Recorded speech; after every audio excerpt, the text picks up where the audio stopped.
नमस्कार, स्वागत है आप सभी का आपके अपने परिवार टीसीएस पाठशाला पर।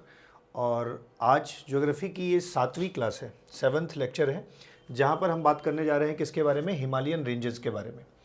इसके पहले 6 लेक्चर जो हैं वो ऑलरेडी अपलोड हो चुके हैं आपकी यूट्यूब पर, आप जाके उसे देख सकते हैं अगर आप नए हैं तो।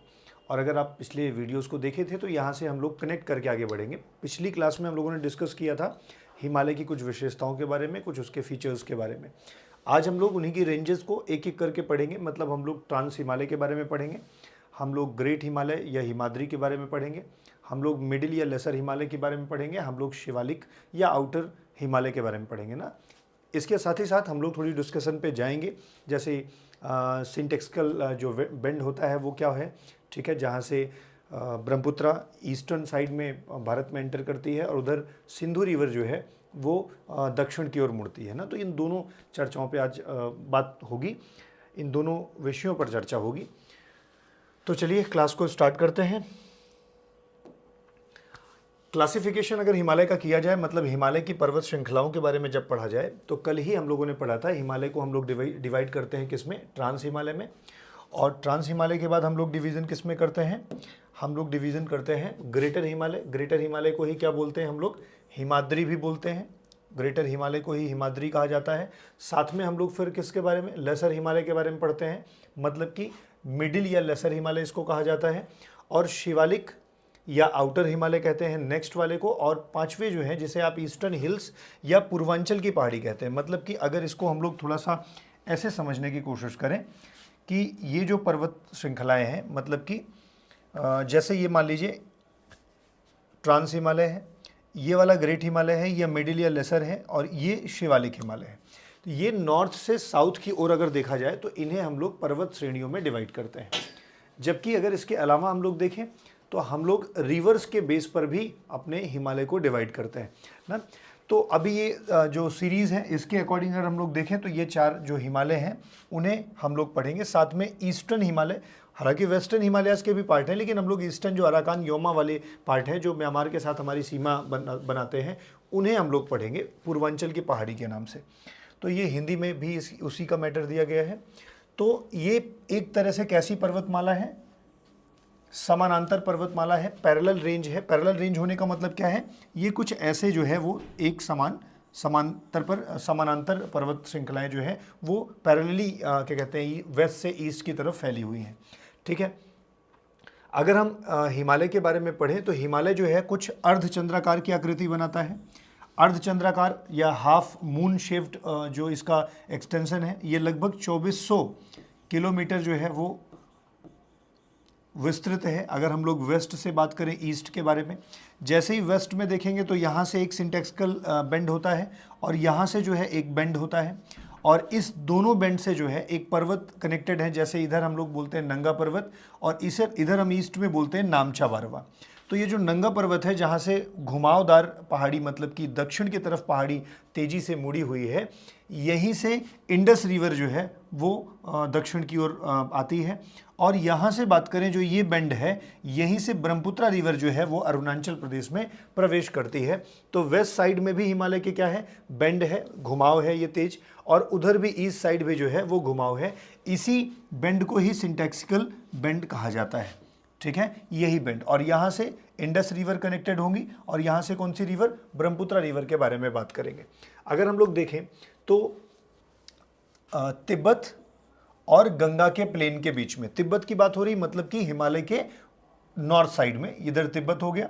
और अगर तिब्बत के बाद हम लोग देखें तो यहाँ पर प्लेन्स की बात करते हैं, मतलब आउटर जब हिमालय है, शिवालिक हिमालय के बाद गंगा के जो मैदान, गंगा ब्रह्मपुत्र के मैदान जो बने हुए हैं, इन दोनों के बीच में देखा जाए तो 3 समानांतर पर्वतमालाएं मिलती हैं, 3 जो पैरेलल रेंजेस मिलती हैं, जिन्हें हम लोग किस नाम से जानते हैं, ग्रेट हिमालय के नाम से, मिडिल या लेसर हिमालय के नाम से, और शिवालिक हिमालय के नाम से, ठीक है।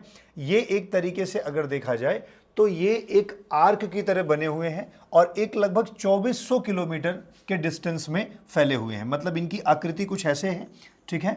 और साथ में ये 2400 किलोमीटर वेस्ट टू ईस्ट जो है वो फैले हुए हैं। हालांकि इनकी जो चौड़ाई है वो डिफरेंट जगह जगह पर है। कहीं पर जो है वो 400 क्या कहते हैं किलोमीटर इनका विथ है, और कहीं पर जो है 150 किलोमीटर है। मतलब कि अगर वेस्ट साइड में देखें तो ये ज़्यादा अपेक्षाकृत चौड़े होंगे, और जबकि मतलब इनका अगर रेंज हम लोग कुछ ऐसा देखें तो जैसे इधर इस साइड ज़्यादा चौड़े हैं, और उसके बाद ये कुछ इस तरीके से विस्तृत होते चले जा रहे हैं। ठीक है, तो अगर हम लोग नॉर्मली देखें तो ये वेस्ट की तरफ ज़्यादा क्या कहते हैं चौड़े हैं, और इधर जो है ये कैसे हैं, थोड़े सकरे हैं।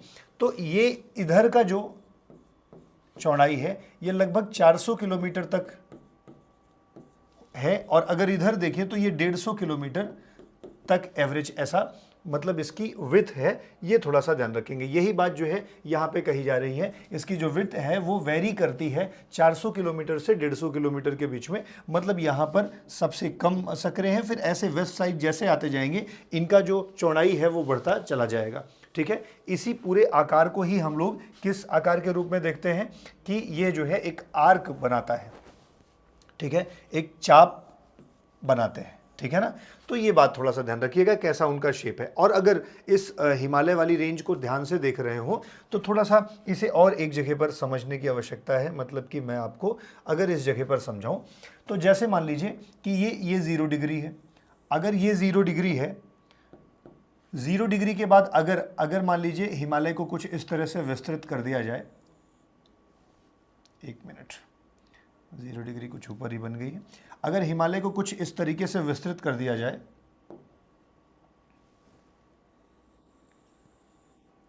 ठीक है, और मान लीजिए ऐसा 0 डिग्री, एक काल्पनिक इमेज ऐसे मान लेते हैं कि ये 0 डिग्री है। ठीक है, ऐसा काल्पनिक मान लेते हैं कि ये 0 डिग्री है।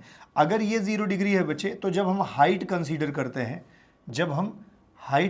करते हैं, तो हाइट में देखेंगे ना तो ये अधिक ऊंचाई में है, और ये तुलनात्मक रूप से कम हाइट में है 0 डिग्री से।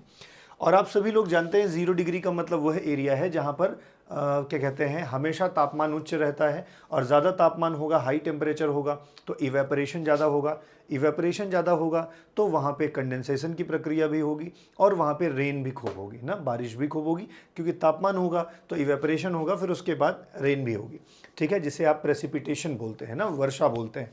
तो जैसे मान लीजिए जितनी ज़्यादा, आप मान लीजिए 0 डिग्री यहाँ पर है। ठीक है, तो 0 डिग्री से जितना ऊपर जाते हैं हमारे तापमान में कमी आती है ना। नॉर्मल लैप्स रेट कल हमने बताया था कि प्रत्येक 165 मीटर पर 1 डिग्री का तापमान कम हो जाता है, 165 मीटर्स अबव पर। और अगर हम किलोमीटर्स में देखें तो लगभग 6.5 डिग्री का अंतर, 6.5 डिग्री जो है वो तापमान कम होता है 1 किलोमीटर ऊंचाई बढ़ने पर। तो देखो यहाँ देखा जाए तो ये 0 डिग्री के ज़्यादा नज़दीक है, और ये 0 डिग्री से ज़्यादा दूर है। तो जब 0 डिग्री से ज़्यादा नज़दीक और दूर में अगर हम अंतर को समझ पाएँ तो इसकी तुलना में यहाँ पर तो तापमान ज़्यादा रहेगा, क्योंकि ये वाला तो और ऊपर है ना, और ऊपर है तो तापमान और कम हो जाएगा।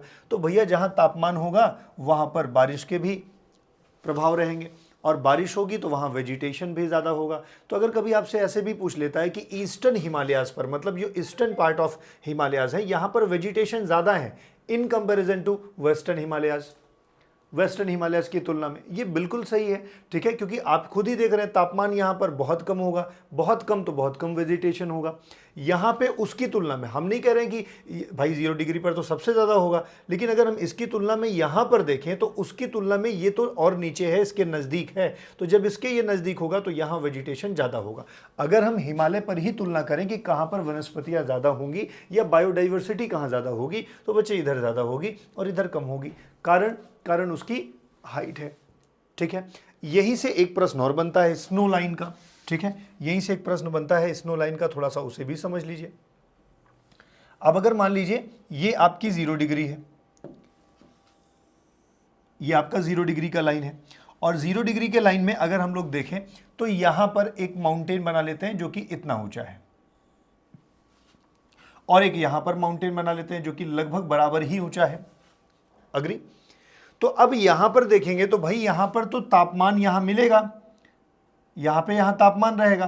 तो अगर बर्फ जमेगी भी तो बर्फ कुछ इस एरिया में जमेगी। रीजन, क्योंकि ऊंचाई बढ़ते जाएगी तब तो तापमान कम होगा ना, और तापमान कम होगा तो वहां से स्नो लाइन स्टार्ट होगी ना, यहां पे बर्फ जमना यहां से स्टार्ट होगी। लेकिन अगर यहाँ पर देखें तो इसका जो बेस यहाँ है, यहीं से बर्फ मिलने लग जाएगी। रीज़न है कि हाइट ज़्यादा है। मेरी बात आप समझ पा रहे हैं? तो अगर हम स्नो लाइन देखें तो यहां माउंटेन के हायर अल्टीट्यूड पर पाई जाएगी। जैसे ये माउंटेन है तो यहां माउंटेन में देखा जाए तो ज़्यादा ऊपर होगी। यहां पर स्नो लाइन ज़्यादा अधिक ऊंचाई पर पाई जाएगी, जबकि यहां से देखा जाए तो पर्वत के इतने ही भाग के बाद स्नो लाइन मिल जा रही है, जबकि यहां पर पर्वत के इतने ही भाग पर मिल रही है। आप इसको यहां से कनेक्ट मत करना कि ये दोनों लगभग बराबर ही हैं, नहीं, आप माउंटेन कवर करिए। माउंटेन जिसकी शुरुआत यहां से हो रही है, लेकिन यहां पर स्नो लाइन ऊपर बनी हुई है, लेकिन ये माउंटेन जहां यहां से स्टार्ट हो रही, जस्ट बगल से ही स्नो लाइन बन गई है। तो अगर कभी पूछे कि उत्तरी जो हिमालय है उसके पूर्वी भाग में स्नो लाइन जो है वो ज़्यादा ऊपर पाई जाएगी, या पश्चिमी हिमालय में जो पर्वत है वो उसमें ज़्यादा ऊपर पाई जाएगी, तो स्नो लाइन जो है वो ज़्यादा ऊपर इधर पाई जाएगी और बहुत नज़दीक कहाँ पाई जाएगी, इधर पाई जाएगी। तो दो प्रश्न आपसे बनते हैं, एक वेजिटेशन वाला और एक स्नो लाइन वाला। मुझे लगता है ये कहानी आपको समझ में आ जानी चाहिए, ठीक है। तो यही हम लोग बात पढ़ रहे थे कि 2400 किलोमीटर तक फैली यह रेंज है, ठीक है, और यह चापाकार मतलब कि कुछ ऐसा आकार में है, ये भी थोड़ा सा आप ध्यान रखेंगे। ये बात हो चुकी है। ये कुछ रेंजेस हैं जिनके बारे में हम लोग एक एक करके काफ़ी पढ़ेंगे। जैसे आपने ये रेंज आपने देखी, यहाँ पे काराकोरम रेंज है, फिर लद्दाख है, फिर जास्कर रेंज है, ये कैलाश रेंज है। अगर इसी को हम लोग ए बी सी और डी पढ़ लें तो ये चारों रेंजेस जो हैं वो ट्रांस हिमालय के पार्ट माने जाते हैं। और उसके बाद फिर हमारे पास ग्रेटर हिमालय आता है, ठीक है, और ये सब जो हैं वो बाकी तीनों हिमालय जो रेंजेस हैं उनके पार्ट हैं। ये ट्रांस हिमालय हो गया जो कि तिब्बत हिमालय के नाम से भी जाना जाता है। तो ऐसे कुछ वो है, जैसे यहाँ पे कुल्लुन सान करके ये है, इधर पामीर का पठार होगा जिसे विश्व की छत कहते हैं ना, किरथार रेंज और हिंदुकुश रेंज, ये एक्चुअली है तो हिमालय का ही एक्सटेंशन, ठीक है, लेकिन ट्रांस हिमालय उधर हो गया, ये पामीर की गांठ हो गई, या विश्व की क्या कहते हैं छत कहा जाता है पामीर का पठार को, ठीक है। तो ये बहुत सारी चीज़ें हैं जिनको हम लोग आगे पढ़ेंगे, ठीक है। वही मैप दोबारा लगा हुआ है। तो हमको इन सबको, जैसे दाफला, मिरी, अबूर, मिसमी, कई बार प्रश्न पूछा हुआ है कि अरुणाचल प्रदेश में जो ये छोटी छोटी चोटियाँ पाई जाती हैं, छोटे हिल्स पाए जाते हैं, ये इनका क्रम पश्चिम से पूर्व की ओर कैसा है। तो ये देखिए क्रम से दिए गए हैं, ठीक है। कई बार इनका क्रम भी पूछा है, नॉर्थ टू साउथ जो है इनका एग्जैक्ट क्रम क्या होगा। तो आपके लिए ये सब चीज़ें व्यवस्थित करी गई हैं, लेकिन जब पढ़ा रहे होंगे माउंटेन्स के रेंजेस तो वहाँ पे और क्लियर करते हुए चलेंगे, परेशान होने की अभी कोई आवश्यकता नहीं है, ठीक है। तो ये हिमालय आपको पिक्टोरियल दिखाया गया है कि ये कलर जो है वो ग्रेट हिमालय को दिखा रहा है, ठीक है, ये वाला, लेसर हिमालय ये वाला है और शिवालिक ये है, ठीक है। तो इस बात को थोड़ा सा आप ध्यान रखेंगे। अगर हम लोग हिमालय के बारे में बात करें तो ये उत्तल वर्ग बनाती है, मतलब कि आप समझ रहे हैं कन्वेक्सली जो है वो, मतलब ऐसा ना होकर कि ये ऐसे है, ठीक है। तो यही ये आकार में कहना चाहते हैं। तो पश्चिमी भाग की तुलना में पूर्वी भाग में ऊंचाई में अधिक भिन्नता है। हाँ, अब यहाँ पे थोड़ा समझने की कहानी है, इसको मैं समझाता हूँ। देखिए, जैसे मान लीजिए एक रेंज है, मतलब मैं इस रेंज को मान लेता हूँ ये यूरेशियन प्लेट है। कौन सी प्लेट है? ये मान लीजिए यूरेशियन प्लेट है, और यहां से जो है इंडियन प्लेट आकर के टकरा रही है। तो अब जरा सा देखिए, इंडियन प्लेट ऐसे सीधे ही आकर के नहीं टकरा रही। इंडियन प्लेट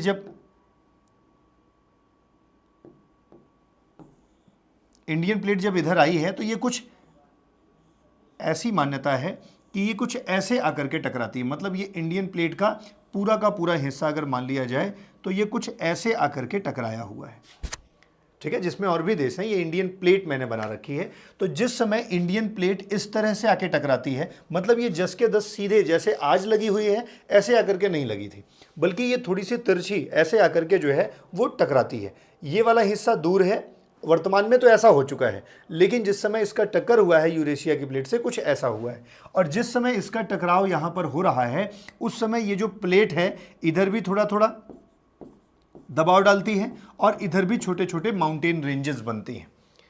लेकिन होता क्या है, ये हमेशा ऐसी स्थिति में तो बनी नहीं रहेगी। हमेशा ऐसी स्थिति में बनी इसलिए नहीं रहेगी क्योंकि स्टेबल तो तभी होगी जब ये वाले हिस्से के बाद ये वाला हिस्सा भी जुड़े।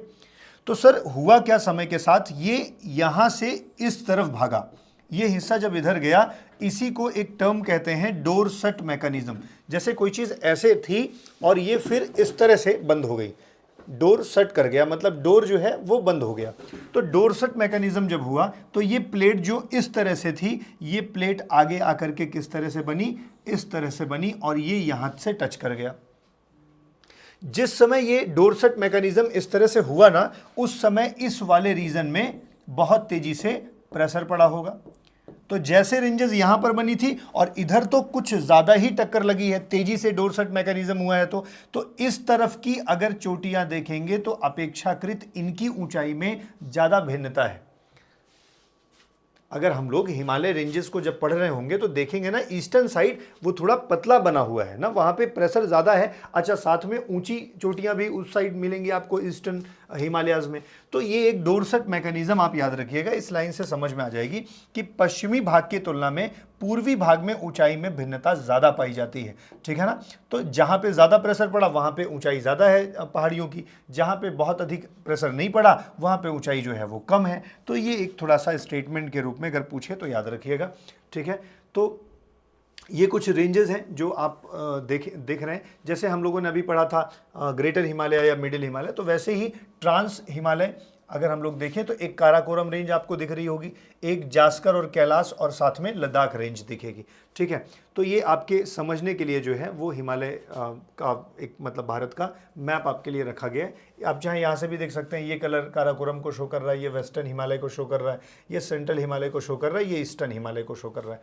मतलब कि अगर ध्यान से देखा जाए तो ये वाला पार्ट हिमालय का ईस्टर्न भाग है, ये वाला जो है वो कौन सा सेंट्रल भाग है, ये वाला देखा जाए तो वेस्टर्न भाग है, और साथ में काराकोरम ये वाला रेंज देख लिया जाए तो ये काराकोरम रेंज है ना। यही बात पिक्टोरियल तरीके से आपको दिखाई गई। कोई पूछे कि दाफला मिरी अबोर मिसमी कौन से हिमालय का पार्ट है, तो ये ईस्टर्न हिमालय है। इधर मिडिल हो जाएगा, नेपाल प्राइमरली कवर करेगा, फिर वेस्टर्न हिमालय आ जाएगा, ठीक है।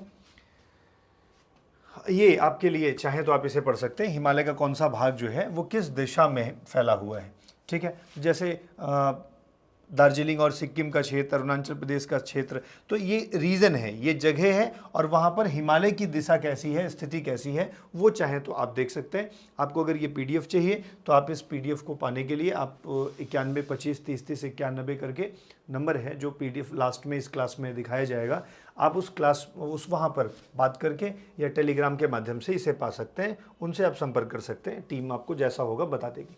तो ये कुछ और चीज़ें। अच्छा, जैसे अभी तक हिमालय को हम लोगों ने कैसे पढ़ा, हम लोग पढ़ा ट्रांस हिमालय है, फिर ग्रेट है, फिर उसके बाद मिडिल है, नहीं ये सब पढ़ा। लेकिन हम लोग नदियों के आधार पर भी हिमालय को डिवाइड करते हैं। जैसे एक नदी यहाँ से कौन सी जाती है, सिंधु नदी है।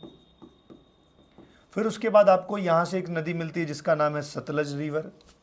फिर थोड़ा और आगे आइए तो आपको एक नदी मिलती है जिसे आप काली रिवर कहते हैं, जो हमारे साथ नेपाल का बॉर्डर भी बनाती है। फिर आगे आएंगे तो आप लोग पश्चिम बंगाल के पास आ जाएंगे, आपको तीस्ता रिवर, ठीक है। सिक्किम के पास देखेंगे तो उसके आगे आप लोग जाएंगे तो फिर आपको ब्रह्मपुत्र रिवर मिल जाएगी, ठीक है। इस तरह से जो है ये अगर 5 नदियां आपको याद है तो इस वाले रीजन को जो सिंधु से सतलज के बीच में है, इस वाले रीजन को पंजाब हिमालय कहा जाता है। पंजाब या कई बार इसको कश्मीर हिमालय भी कहते हैं।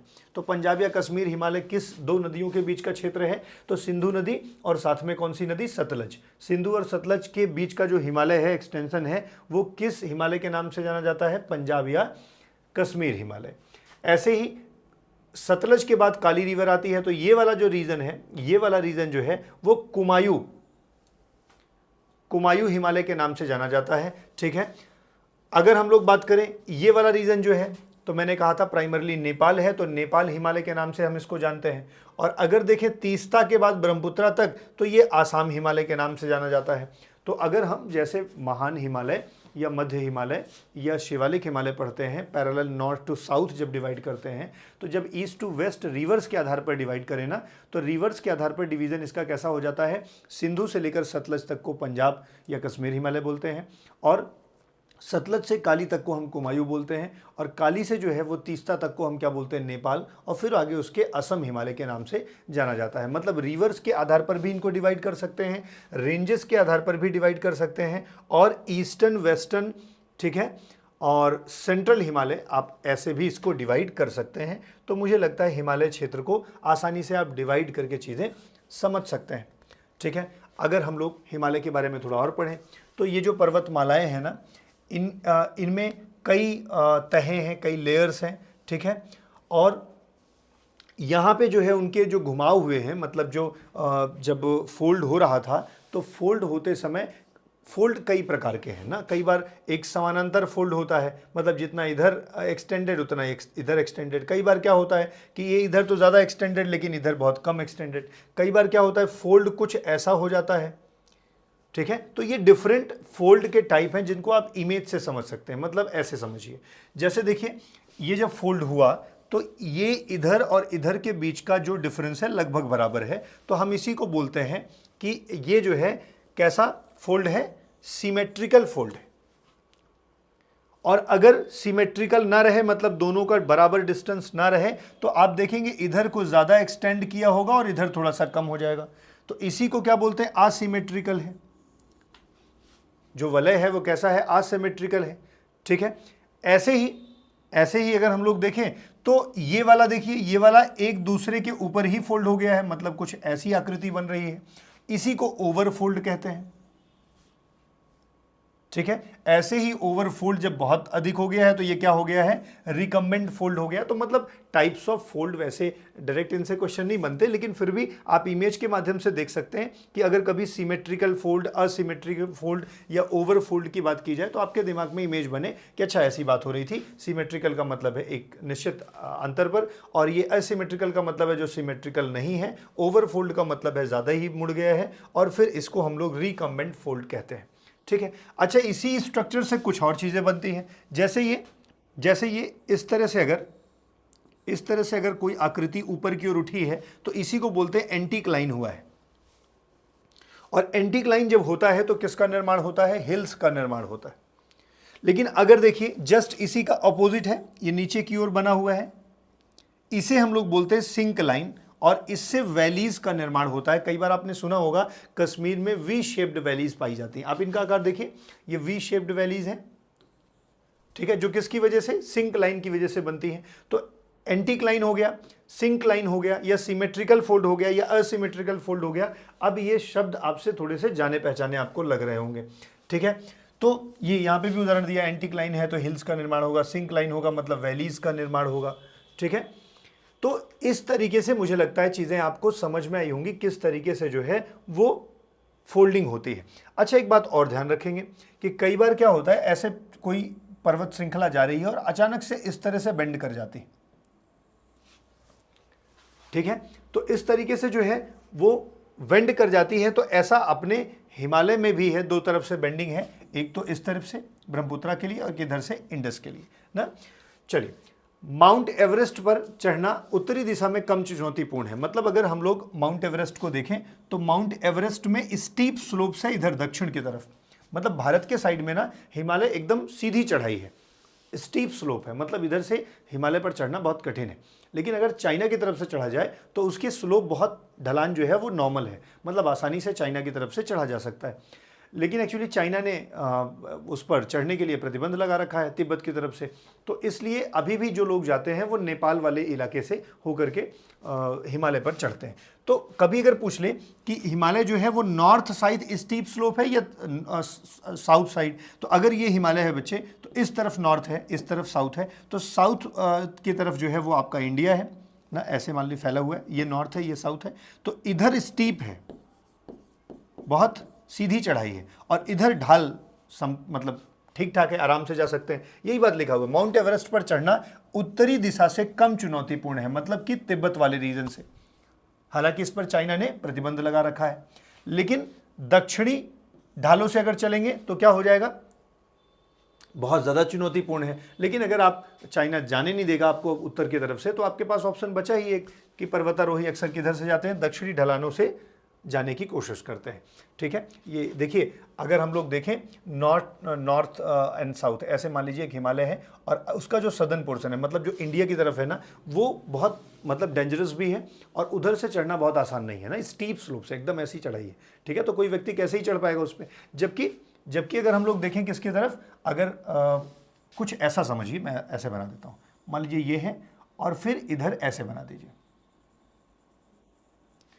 तो अब इन दोनों में कंपैरिजन करेंगे तो अगर ये तिब्बत का रीजन है तो इधर से आदमी आराम से चढ़ सकता है, लेकिन अगर इधर से चढ़ने के लिए बोला जाए तो उसके लिए कठिन हो जाएगा। तो इसी साइड इंडिया है मान लीजिए ना, तो भारत की तरफ एकदम ऐसी स्टीप स्लोप है, जबकि तिब्बत की तरफ वो थोड़ी सी ढलान नॉर्मल है, आराम से चढ़ा जा सकता है, बट चाइना उधर से लोगों को जाने के लिए अलाउ नहीं करता है। मैं इसी की बात कर रहा था, सिंटैक्सियल बेंड के बारे में बात कर रहा था, ठीक है, वही जो दोनों तरफ से ऐसे मुड़ा हुआ है। तो आप अगर देखें तो हिमालय पश्चिम में सिंधु घाटी से लेकर पूर्व में ब्रह्मपुत्र घाटी तक पूर्व पश्चिम दिशा में फैला हुआ है। कल इसको मैंने बताया था कि नंगा पर्वत से लेकर के नामचा बारवा तक, तो नंगा पर्वत से ऐसे बेंड है और नामचा बारवा से ऐसे बेंड है, तो नंगा पर्वत से लेकर नामचा बारवा तक ये फैला हुआ है, ठीक है, और ये दोनों तरफ से बहुत तेजी से दक्षिण की ओर मुड़ती हैं। ये देखो, इधर से दक्षिण, इधर से दक्षिण, और इन मोड़ों को हिमालय के वाक्य विन्यासी मोड़ कहा जाता है। इसको अंग्रेजी में पढ़ेंगे थोड़ा सा बेहतर होगा, सिंटैक्सियल बेंड कहा जाता है। बेंड मतलब घुमाव और सिंटैक्सियल मतलब अचानक से जो ये घुमाव है ना, इसी को एक नाम देते हैं। पेपर ने पूछा है, ब्रह्मपुत्र रिवर जो है अरुणाचल प्रदेश में, ठीक है, एक सिंटैक्सियल बेंड से जो है वो अंदर आती है, वहाँ पे एक दर्रा भी है, ठीक है, जो पेपर में कई बार पूछा गया है। अगर आपको याद है तो कमेंट में बताइए कि वो दर्रे का क्या नाम है जिससे ब्रह्मपुत्र नदी अरुणाचल प्रदेश में दिहांग और दिबांग के नाम से एंटर करती है, ठीक है, वो उसी बेंड पर है ना। ये देखिए, आप ऐसे देखेंगे तो हिमालय ऐसे, और इधर देखेंगे तो ये, ठीक है, इसी को हम सिंटैक्सिकल बेंड कहते हैं, ठीक है। पश्चिमी जो सिंटैक्सिकल बेंड है वो नंगा पर्वत मैंने आपको बताया ही, ठीक है। नंगा पर्वत किस श्रेणी में है, तो जास्कर रेंज में है, इसका पश्चिमी छोर है, और जास्कर रेंज ही वो रेंज है जहाँ से सिंधु नदी एक गहरी गॉर्ज बनाती है, ठीक है। और ये जो सिंटैक्सिकल बेंड है ये किस पर्वत के पास है, नामचा बारवा के पास स्थित है, और वहीं से वो घुमावदार मुड़ करके पाकिस्तान वाले रीजन के लिए प्रवाहित होती है। मतलब मैं इसी की बात कर रहा था सर, ये नंगा पर्वत है और वो उधर से नामचा बारवा है। अब अगर हिमालय के डिवीजन में आए तो हम सबसे पहले किसके बारे में पढ़ते हैं, सबसे पहले हमें पढ़ना पड़ेगा ट्रांस हिमालय के बारे में, फिर उसके बाद पढ़ेंगे हम लोग ग्रेट और मिडिल और शिवालिक के बारे में। अगर हम ट्रांस हिमालय के बारे में पढ़ें तो ट्रांस हिमालय कौन सी रेंज है, जो पूरी हिमालय रेंज के नॉर्थ में स्थित है, यहाँ पर, ठीक है। और यह श्रृंखला मूल रूप से कहाँ पर है, तिब्बत में है, और इसीलिए इसे तिब्बती हिमालय या तिब्बतिन हिमालय भी कहा जाता है, तिब्बत हिमालय के नाम से भी जाना जाता है।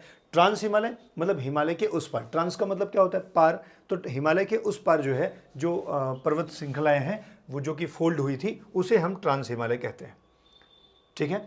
तो जब हम ट्रांस हिमालय की बात करते हैं तो ये कुछ मतलब जगह दी गई है, आप चाहो तो पीडीएफ में पढ़ लेना। ए मतलब इस वाले रीजन को बता रहा है जिसको पाकिस्तान क्लेम करता है, पाकिस्तान एडमिनिस्टर करता है लेकिन भारत उसे अपना बताता है, ठीक है। बी मतलब इस रीजन के बारे में है जो इंडिया एडमिनिस्टर करता है। सी ये वाला रीजन है, ठीक है, जिसको एडमिनिस्टर चाइना करता है और इंडिया उसे क्लेम करता है ना। तो ये ऐसा थोड़ा सा मैप आपकी नॉलेज के लिए रखा गया है। कहा जाता है कि जो ट्रांस हिमालय है ना, ट्रांस हिमालय का लगभग एवरेज ऊंचाई कितनी है, 3000 है। बहुत ज़रूरी फैक्ट है, ध्यान रखना। ट्रांस हिमालय का जो एवरेज हाइट है वो कितना है, लगभग 3000 किलोमीटर है, 3000 मीटर है, 3000 मीटर है। और जबकि अगर हिमालय का पूछ ले तो वो 6000 मीटर है, लगभग औसत ऊंचाई कितनी है, 6000 मीटर है हिमालय की ना। और अगर ट्रांस हिमालय का पूछा जाए तो औसत कितना है, लगभग 3000 मीटर है। ये पश्चिम से पूर्व की दिशा में लगभग 1000 किलोमीटर तक फैला हुआ है। 2400 किलोमीटर तक कौन है, हिमालय है, और ये वाला कितनी दूर तक है, 1000 किलोमीटर तक है, ठीक है। और ये हिमालय के पश्चिमी भाग लद्दाख, जम्मू कश्मीर और हिमाचल प्रदेश में पाया जाता है। हालांकि चाहे तो आप देख सकते हैं लद्दाख वाले रीजन में, जम्मू कश्मीर में है, और हिमाचल प्रदेश में इसका थोड़ा सा हिस्सा आता है, ठीक है। इसकी औसत चौड़ाई एक छोर पर लगभग 40 किलोमीटर है और मध्य भाग में 225 किलोमीटर है। स्टेटमेंट बन सकता है कि जो हम ट्रांस हिमालय है वो ईस्ट में ज़्यादा चौड़ा है या वेस्ट में ज़्यादा चौड़ा है। एक्चुअली इसकी मैक्सिमम लेंथ कहाँ पर है, मिडिल में है, बीच में लगभग 225 किलोमीटर है, और अगर हम लोग ईस्ट और वेस्ट देखें तो लगभग 40 किलोमीटर है।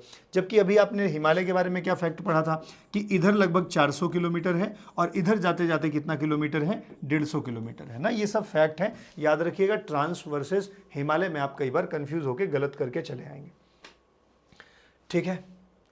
वही चीज़ दी गई है, चौड़ाई लगभग 40 किलोमीटर औसत है, बीच में जो है वो 225 है, 1000 किलोमीटर तक ईस्ट से वेस्ट की डायरेक्शन में फैला हुआ है, ठीक है। तो ट्रांस हिमालय के बारे में अगर हम लोग बात करें तो इसमें कुल 4 प्रमुख श्रेणियां आती हैं। एक काराकोरम आता है, एक लद्दाख आता है, एक जास्कर आता है और एक कैलाश आता है। मतलब एक काराकोरम है और एक कौन सा है, लद्दाख है, और एक कौन सा है, जास्कर है, और अगर थोड़ा सा देखें तो ये कैलाश है। ठीक है, ये वाली 225, ठीक है, मीटर, 225 किलोमीटर इसका एक्सटेंशन है, यही बता रहा था। ये देखिए कुछ श्रेणियां दी गई है ना, इनसे प्रश्न बनता है डायरेक्ट। नॉर्थ से साउथ का क्रम क्या है ये बताना होता है। जैसे ए है तो ए वाले को क्या बोल रहे हैं, काराकोरम, ये काराकोरम हो गया। बी वाला कौन सा है, लद्दाख हो गया। जास्कर हो गया सी वाला, ठीक है, और फिर कैलाश हो गया डी वाला। इन चारों के क्रम से क्वेश्चन बन जाता है। पहली बात तो वेस्ट से ईस्ट का क्रम बनता है, तो वेस्ट से ईस्ट का भी क्रम उनका ए बी सी डी का ही है, और नॉर्थ से साउथ भी पूछे तब पर भी क्रम यही है। ठीक है, और कई बार क्या करता है ना, इनमें से सारी रेंजेस ना दे करके इन्हें कई बार शामिल कर लेता है। तो अब ट्रांस के बाद ग्रेट है, फिर लेसल है, फिर शिवालिक है, तो ऐसे 3-4 श्रेणियां दे देगा और आपसे पूछेगा कि सर बताइए कि उत्तर से दक्षिण इसका क्रम क्या है। तो प्रमुख 4 जो रेंजेस हैं, मतलब काराकोरम है, लद्दाख है, जास्कर है, कैलाश है। थोड़ा सा इसको ध्यान से पढ़िए बच्चे कि काराकोरम और जास्कर के बीच में लद्दाख है, और लद्दाख और कैलाश के बीच में कौन है, जास्कर है। ठीक है, सबसे नॉर्थ में कौन है, काराकोरम है, और सबसे साउथ में कौन है, तो कैलाश है। तो ये कुछ बातें अगर ध्यान रखेंगे तो आपको क्वेश्चंस बनाने में दिक्कत नहीं होगी। ठीक है, जब हम काराकोरम रेंज की बात करते हैं, मतलब सबसे ऊपर नदन वाले की, हम ये बात करते हैं कैलाश की, तो बीच में एक जास्कर, जास्कर के बीच में लद्दाख। तो काराकोरम हो गया, लद्दाख हो गया, जास्कर हो गया, कैलाश हो गया, ये ध्यान रखेंगे। जो काराकोरम रेंज है इसे एक नाम से जानते हैं जिसका नाम क्या है, कृष्णगिरी। ये भारत के सबसे उत्तरी ट्रांस हिमालयी पर्वतमाला है, सबसे ऊपर है, उत्तर मतलब ना ऊपर की साइड। पाकिस्तान के पामीर से लगभग 800 किलोमीटर पूर्व की ओर फैली हुई है। मतलब कि अगर यहाँ पे हम पामीर देखें तो पामीर से लेकर के 800 किलोमीटर तक इसका विस्तार है। पामीर वही जगह है जिसको विश्व की छत कहा जाता है, इमेज में पिछले हमने दिखाया था। ठीक है, मतलब ऐसा मानिए ये पामीर है, पामीर से एक श्रेणी निकली है, कुल्लुनसांग बोलते हैं इसको, माउंटेन। इधर हिंदुकुश पर्वत मिला है, वही जिसको बाबर पार करके, ठीक है, भारत में आता है। ये काराकोरम रेंज हो गई है। ठीक है, उसके बाद लद्दाख, उसके बाद जास्कर, और उसके बाद ये एक्सटेंडेड कैलाश रेंजेस हैं। तो काराकोरम रेंज के बाद हमारी दूसरी रेंज आती है कौन सी, लद्दाख रेंज। ठीक है, अगर हम लोग लद्दाख रेंज की बात करें, थोड़ी सी डिटेल में लद्दाख रेंज के बारे में पढ़ लेते हैं। तो यह काराकोरम रेंज के दक्षिण और जास्कर रेंज के उत्तर में अवस्थित है। ये लाइन बिल्कुल क्लियर हो जा रही होगी। ये काराकोरम हो गया, ये जास्कर हो गया, और यहाँ पे जो है लद्दाख रेंज है। तो यह जो है जास्कर के उत्तर में और काराकोरम के दक्षिण में स्थित है। ठीक है, और यह जास्कर रेंज के समानांतर चलती है, मतलब जास्कर रेंज के ही पैरेलल ये बनी हुई है। ठीक है, कुछ चोटियाँ ही 6000 मीटर से अधिक ऊंची हैं, मतलब कि मैक्सिमम हाइट इसकी कितनी है, 6000 फीट, 6000 मीटर। ठीक है, इससे ज़्यादा कोई भी चोटी जो है वो ऊंची नहीं है, ऐसा बता रहे हैं। एवरेज हाइट जो ट्रांस हिमालय की कितनी है, 3000 मीटर की है। अगर हम हिमालय की बात करें तो औसत ऊंचाई कितनी है, 6000 मीटर है, ये ध्यान रखेंगे। ठीक है, तो ये जास्कर रेंज हो गया, लद्दाख रेंज हो गया, और काराकोरम रेंज हो गया। तो इस तरह से आपने चीज़ों को समझ लिया होगा। ये कुछ ऐसे रेंजेस जो हैं, माउंटेन रेंजेस आपको दिखाई पड़ते हैं अगर आप कभी घूमने जाते हैं तो। तीसरी रेंज जो है वो जास्कर रेंज है। जास्कर पर्वतमाला ये कहाँ है, लद्दाख पर्वतमाला के दक्षिण में। मतलब ये बात अगर आपको याद है तो बार बार बताने की जरूरत नहीं है। ठीक है, तो औसत ऊंचाई सबका मिलाएंगे तो लगभग 3000 फीट ही होगा। ठीक है, और इसी में कौन सा पर्वत है, नंगा पर्वत है, जिसकी ऊंचाई कितनी है, 8126 मीटर। ये है जास्कर रेंज। ठीक है, तो अब यहाँ से समझ सकते हैं कि जास्कर रेंज पूरी तरह से किसके शासन में है, भारत के शासन में है। एक और पर्वत श्रृंखला है कैलाश रेंज। ठीक है, पश्चिम तिब्बत में कैलाश पर्वत श्रृंखला। ठीक है, लद्दाख पर्वत श्रृंखला की एक शाखा है। लगभग इतने मीटर ऊंचा कैलाश पर्वत इस पर्वतमाला की सबसे ऊंची चोटी है। ठीक है, चीन में इसी को गंगडीशे भी कहते हैं।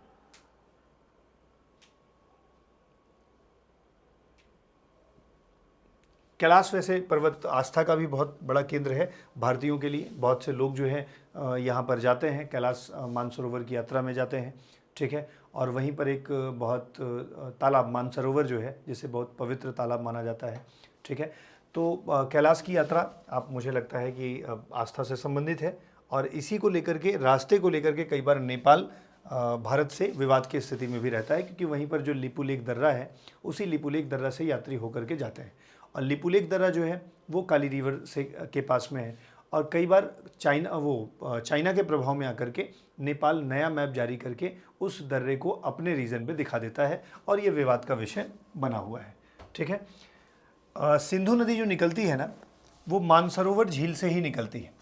ठीक है, जो कि कैलाश पर्वतमाला के दक्षिणी ढलानों से है। अगर ये कैलाश पर्वत श्रृंखला है तो दक्षिण, मतलब इस साइड दक्षिण से जो है एक नदी निकलती है जिसका नाम क्या है, सिंधु नदी। कई बार डायरेक्ट क्वेश्चन ऐसे बन जाता है कि सिंधु नदी का उद्गम जो है कैलाश रेंज के नॉर्थ साइड से होता है या साउथ साइड से होता है। तो भैया ये कहाँ से होता है, ये साउथ साइड से होता है, सदर्न स्लोप से होता है। थोड़ा सा इस बात को ध्यान रखेंगे। ठीक है, ये मानसरोवर लेक की पिक्चर है। तो इस तरीके से आपने आज काराकोरम रेंज के बारे में थोड़ी सी बातें जानी है। काराकोरम रेंज में इनका क्रम याद रखिएगा, काराकोरम है, फिर लद्दाख है, फिर जास्कर है, फिर कैलाश है।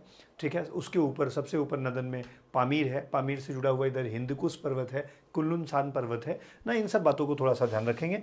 आज के ही लेक्चर से जुड़े हुए कुछ प्रश्न हैं, आइए इन पर बात करते हैं। आप पॉज करके वीडियो को फिर क्या कहते हैं आंसर दीजिएगा, अगर आप लाइव नहीं देख रहे हैं तो। ठीक है, अदरवाइज समझने की कोशिश करेंगे। पहला प्रश्न है कि निम्नलिखित कथनों पर विचार करो जो कि ट्रांस हिमालय से संबंधित है।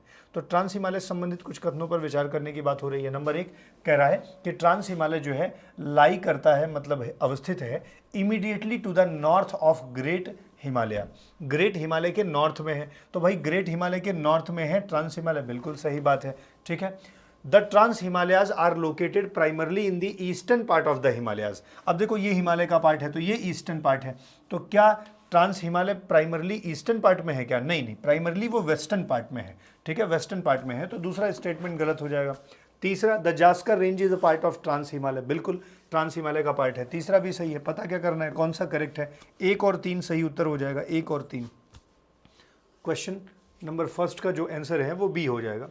चलिए, आपके लिए दूसरा क्वेश्चन है, consider the following statement regarding Karakoram range. Karakoram range के बारे में कथनों पर विचार करना है। काराकोरम रेंज जो है वो northern most trans Himalaya range है इन इंडिया। तो इंडिया में सबसे ऊपर काराकोरम ही तो आती है ट्रांस हिमालय में, तो पहला स्टेटमेंट सही है। K2 जो है, जो कि दूसरी सबसे ऊंची चोटी है विश्व में, ये काराकोरम रेंज में है, बिल्कुल सही जवाब है। काराकोरम रेंज में विश्व की दूसरी सबसे ऊंची चोटी K2 अवस्थित है। रेंज जो है एक्सटेंड करता है 800 kilometre from the Pamir in Pakistan to Tibet. तो पामीर से लेकर के 800 किलोमीटर जो है वो ये रेंज क्या कहते हैं पाकिस्तान से पामीर के तिब्बत 800 किलोमीटर तक फैली हुई, बिल्कुल सही है। तो इसका उत्तर हो जाएगा 3 के तीनों, मतलब 1, 2 और 3 तीनों करेक्ट होंगे। अगला क्वेश्चन है, कैलाश पर्वतमाला के बारे में निम्नलिखित कथनों पर विचार करो। मतलब कि कैलाश रेंज के बारे में बताना है। Mount Kailash is the highest peak in the Kailash range located in the western Tibet. ठीक है, तो अगर माउंट कैलाश के बारे में देखा जाए तो कह रहे हैं कि is the highest peak in the Kailash range, बिल्कुल सही है। ठीक है, ये सही जवाब है। अभी थोड़ी देर पहले ही बता रहे थे, आप चाहें तो उसे दोबारा देख के कंफर्म हुई। The Indus river originate from the northern slope of the Kailash range. ये नदन स्लोप नहीं है बच्चे, सदन स्लोप होना चाहिए था, इसलिए ये ऑप्शन गलत है। अगर 2 काट देंगे तो 2 काट देंगे तो अभी भी ऑप्शन आपके पास तीसरा देखना पड़ेगा। The average height of peaks of the Kailash range is around 7000 metres. नहीं, एवरेज जो है वो 7000 मीटर्स नहीं है। ठीक है, ऑन एन एवरेज जो है 6000 मीटर्स में जाएगा, तो इसका मतलब है 7000 गलत हो गया, तीसरा जो है वो गलत हो जाएगा, केवल एक जो है वो ऑप्शन सही हो जाएगा, मतलब डी। अगले क्वेश्चन पर चलते हैं। Consider the following statement regarding the syntaxial bends of the Himalaya. ना वो जो दोनों घुमाव था उसकी बात कर रहा है। तो इन्होंने कहा है the western syntaxial bend is located near Nanga Parbat where the Indus river has carved a deep gorge, बिल्कुल सही है। पश्चिमी सिंटैक्सिकल मोड़ कहाँ पे है? नंगा पर्वत के पास है, जहां सिंधु नदी एक गहरी खाई बनाती है। ठीक है, the eastern syntaxial bend is located near Namcha Barwa, दूसरा भी सही है। These bends are located in the lesser Himalayas range. नहीं नहीं, ये ग्रेटर हिमालयाज में है भैया, ये लेसर में नहीं है। ठीक है, तो इस तरह से 1 और 2 सही होंगे और बाकी तीसरा गलत हो जाएगा सर। अगला क्वेश्चन है, with reference to the trans Himalayas consider the following statements. निम्नलिखित कथनों पर विचार करो। Trans Himalayans are located in both eastern and western parts of the Himalaya, नहीं केवल वेस्टर्न पार्ट में है, ईस्टर्न में नहीं है, ठीक है। Mount Kailash a peak in the trans Himalaya is located in the western Tibet, ठीक है। वेस्टर्न तिब्बत का मतलब है तिब्बत के वेस्टर्न भाग में, ठीक है। तो तिब्बत के वेस्टर्न भाग में है, मतलब 2 is correct, not 1 is correct. तो पूछना है कौन सा करेक्ट है, तो दूसरा सही है, बल्कि पहला जो है वो गलत है। अगला स्टेटमेंट है निम्नलिखित which of the following is are correctly matched, कौन सा सही से मैच है। तो नंगा पर्वत से संबंधित कौन सा है, वेस्टर्न सिंटेक्सिकल बेंड। नामचा पर्वत से कौन है, ईस्टर्न, दोनों करेक्ट है। Karakoram range northern most range of the greater Himalaya, तो ग्रेटर हिमालय का थोड़ी नॉर्दर्न मोस्ट है, काराकोरम जो है ट्रांस हिमालय का है। 1 और 2 सही होंगे केवल। अगला क्वेश्चन है which of the following ranges is the northern most trans Himalaya range, तो बहुत आसान है, काराकोरम, ठीक है। आपको पता है काराकोरम होगा सबसे पहले, ठीक है, फिर उसके बाद लद्दाख होगा, फिर उसके बाद जास्कर होगा, फिर कौन सा हो जाएगा, कैलाश। विच of the following rivers originate from the southern slope of Kailash range, Kailash range का सदर्न स्लोप है, मतलब बात हो रही है इंडस की, ठीक है। चलिए, विच of the following mountain ranges lie between Karakoram range and Zanskar, तो ये काराकोरम है, ये जास्कर है, तो बीच में लद्दाख होगा। तो इस तरीके से आज के मतलब एक ही रेंज के बारे में हम लोग बात कर पाए, ट्रांस। कल हम लोग कोशिश करेंगे कि हम लोग ग्रेटर हिमालय और मिडिल हिमालय के बारे में पढ़ेंगे। आज ये जो फैक्ट थे इससे क्वेश्चंस बनते हैं, प्रमुखता क्वेश्चन बनते हैं उसके क्रम से, लेकिन कल जो ग्रेटर हिमालय और मिडिल हिमालय को पढ़ेंगे उससे बहुत सारे प्रश्न आपकी परीक्षाओं में बनते हैं, ठीक है। तो आज की क्लास एंजॉय किया, कैसी लगी ज़रूर बता दीजिए। कल इसके बाद हम लोग अगली कक्षा में अगले नए टॉपिक के साथ मिलेंगे। कुछ क्वेश्चन आज करवा दिए गए हैं, बाकी हिमालय से संबंधित बहुत सारे क्वेश्चन रेंजेस से हैं जो कल करवाएंगे। Thank you so much. एक चीज़ आप ध्यान रखेंगे कि अगर आप अभी जो वीडियो देख रहे हैं वो यूट्यूब पर ही देख रहे होंगे, लेकिन आप हमारे साथ टेलीग्राम पे भी जुड़ सकते हैं, जहां आपके लिए रेगुलर अपडेट्स लाई जाती हैं। साथ में इंस्टाग्राम से भी सेम पेज है। और अगर आपको ये PDF चाहिए जो आपको यहाँ पे बना करके दी जा रही है, तो आप इस नंबर पर बात कर सकते हैं। इस नंबर पर बात करके आप PDF के बारे में जानकारी ले सकते हैं, ठीक है। Thank you very much for today. कल मिलेंगे यहीं से आगे। Thank you.